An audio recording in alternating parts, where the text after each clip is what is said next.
E um dos setores mais afetados nessa pandemia foi o de bares e restaurantes. O novo decreto da Prefeitura do Rio manteve as medidas de restrição na cidade, mas não mudou o horário de funcionamento desses locais. Um alívio para quem já sofre os impactos da falta de circulação de pessoas nas ruas. E para isso, a Natasha Franco traz agora um bate-papo com o presidente do sindicato. É com você, Natasha. E Yasmin, para falar um pouco sobre como anda o setor, a gente convidou o presidente do Sindirio, Sindicato de Bares e Restaurantes, aqui do município do Rio de Janeiro, Fernando Blower, para conversar um pouco sobre tudo o que está acontecendo, né? A gente tem aí um cenário diferente. Fernando, muito obrigada pela sua participação aqui no Jornal do Rio. Obrigado pelo convite. Realmente é um momento ainda de instabilidade, mas pelo menos estamos reabrindo. E aos poucos os bares e restaurantes vão voltando a receber seus clientes, voltando a ter a vibração que a gente tanto gosta nessa cidade. Pois é, né? E falando dessa semana, a gente teve aí a manutenção do decreto do prefeito Eduardo Paes até o dia 10 de maio, bares e restaurantes abertos até as 10 horas da noite. Isso já era uma conversa? Vocês já esperavam esse decreto? Como é que tem sido essa conversa entre o setor e a prefeitura para a manutenção aí das políticas de combate ao coronavírus? Nas últimas semanas a gente tem tido contato muito constante com o prefeito, com os secretários, e o plano é uma flexibilização gradual, semana a semana, de acordo com os indicadores, claro. Então, essa última semana teve um incremento de 1 hora adicional para efetivo fechamento dos negócios. Isso faz muita diferença para os restaurantes. A gente espera que, mantendo o cenário atual ou melhorando, a gente consiga pelo menos 1 hora a mais já a partir da semana que vem. Nesse momento, os restaurantes estão fechando às 10, mas na verdade podem fechar até às 11 sem que ninguém possa ir lá e realmente multar o restaurante. Isso faz muita diferença ali no setor, né? Por conta de quem chega no restaurante próximo do horário de fechamento, né? Muito, porque o consumo de um restaurante ele é gradual. Você senta, pede a comida, um vinho, um café, a sobremesa. Então demora um certo tempo, é difícil prever. Então o último cliente entra às 10, mas tem mais 1 hora para efetivo fechamento, e isso vai fazer muita diferença no faturamento do setor. Setor que sofreu muito com a pandemia, né? Os fechamentos, na verdade, o setor precisa de gente na rua, e gente na rua é o que a gente não pode ter atualmente. Como é que o setor tem lidado com isso e que números vocês estão trazendo? Como é que está o setor hoje? Olha, a situação ainda é muito delicada, foram mais de 20 mil empregos perdidos só na cidade do Rio, mais ou menos 1/3 dos estabelecimentos fechou. Mas agora a gente começa com a reabertura e a gente espera que gradualmente haja uma retomada. E para isso é muito importante que as pessoas entendam que os bares e restaurantes investiram muito em respeito a protocolos, em segurança, para que possa receber bem, da maneira que a gente gosta, com alegria, com um bom drink, uma boa comida, um bom chopp, fazendo com que as pessoas também se sintam um pouco melhores nesse momento onde a vida ainda está tão dura. Então, acho que a gente tem esse papel também com os nossos bares, restaurantes, lanchonetes, né? De trazer um pouco de conforto e de alegria nesse momento que ainda é tão difícil, mas que a gente sabe que juntos vamos conseguir melhorar. Você falou aí de dados negativos, mas a gente também tem vários outros bares e restaurantes abrindo em diferentes setores.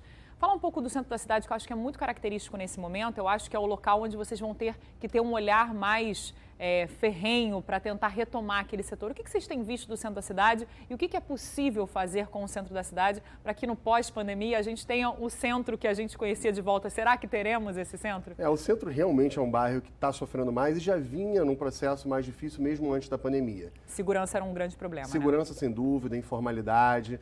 Agora, com a pandemia, o home office está estendido, a gente não sabe até quando as empresas vão manter esse sistema e diminui muito o fluxo de pessoas. Então a gente tem que ter ações de médio e longo prazo, trazer moradias, como a prefeitura já tem proposto, mas principalmente inserir o centro da cidade, tão logo seja possível, em roteiros turísticos.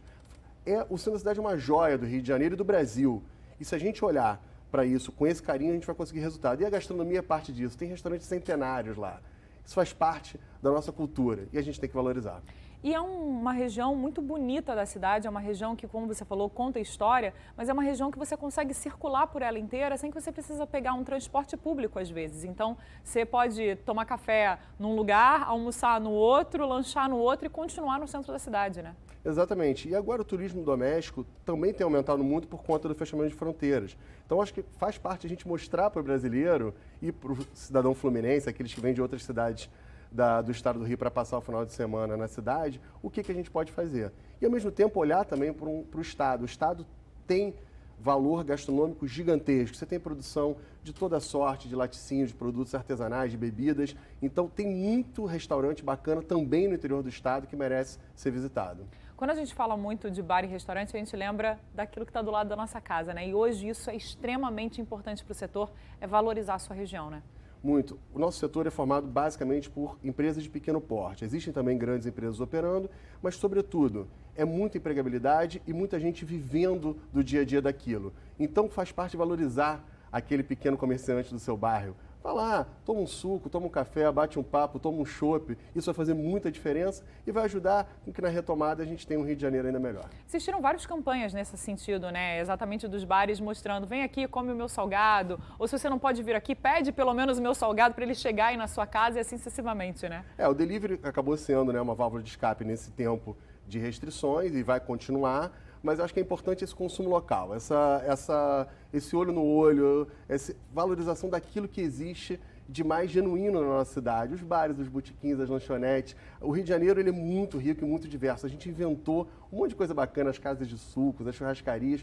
Tudo isso é muito pertencente a nós. Acho que o boteco, na verdade, é algo do Rio de Janeiro. Você não encontra em lugar nenhum do país, né? Aquela galera bebendo e comendo do lado de fora do restaurante, nunca dentro, né? Exatamente. Isso é nosso, essa movimento de calçada, que, aliás, vai ser estimulado, estar em locais abertos é interessante, claro, com ordenamento, com regras, mas principalmente com convivência. Então, se a gente conseguir, e a gente está pronto para isso, mantendo as regras e os protocolos, a gente vai certamente ter um Rio de Janeiro um pouco mais vibrante nos próximos meses, e é isso que a gente está torcendo e lutando.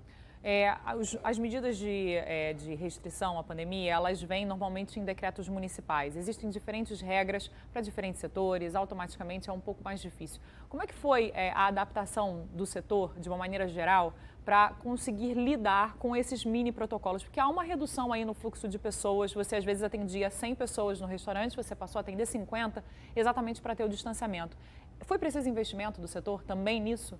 Foi sim. Grande parte do setor teve que fazer não só o que a lei preconizava, mas muito mais. Porque você precisa passar para o seu cliente a segurança de que você está cumprindo o necessário, de que aquele é um ambiente confortável e seguro. A tecnologia veio para ajudar? A tecnologia ajuda e muito, e veio para ficar também. Mesmo depois da pandemia, quando a vacinação realmente caminhar, a gente vai conseguir manter parte disso, porque facilita mesmo o dia a dia dos estabelecimentos. Então você tem hoje capacidade de fazer pedidos online, mesmo sentado no restaurante, pagamentos sem contato, fila de espera e reservas pelo site, tudo isso ajuda muito.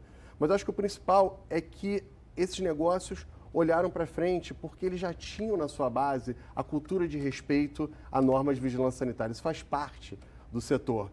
O que aconteceu foram regras adicionais, mas a cultura de cumprimento de normas sanitárias já fazia parte do setor. E aí foi um pouco mais fácil de se adequar. Mesmo assim, ainda existiam protocolos que precisaram ser passados até para dentro do restaurante, né? Como é que o garçom vai atender, como é que ele vai chegar perto. Foi uma época de aprendizado, acho que para todo mundo, né? Um grande desafio. O próprio uso de máscara, né? A necessidade de asepsia constante, não que não houvesse, mas foi muito intensificado.